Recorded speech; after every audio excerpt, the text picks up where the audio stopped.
За энхүү Житүрийн бүжиг очоод торгуулийн зөвлөлтийн шут авт, пенальти шут автын мөч эхэлж байна. Эхний зохиогч Paris Saint-Germain-ээс Vitinha, Alisson Becker түүний эсрэг.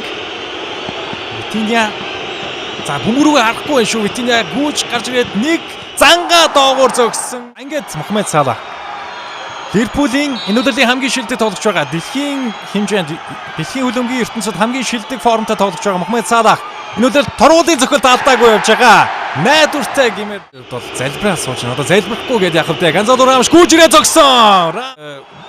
Алдсан зохиолтыг хараагүй явж байгаа.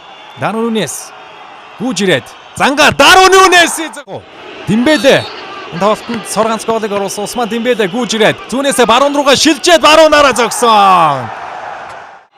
Ливерпулийн 3 дахь зохиолт Курс Джонс гүйж ирээд Джонс багта дараагийн шатны эрхийг авчрахгүй юу? Хамтаа харцгаая дүүвэ гүйж ирээд дүүвэ. Paris Saint-Germain-ыг шоугийн 8-д хөтөллөө. Үнэхээр супер өрсөлдөөн.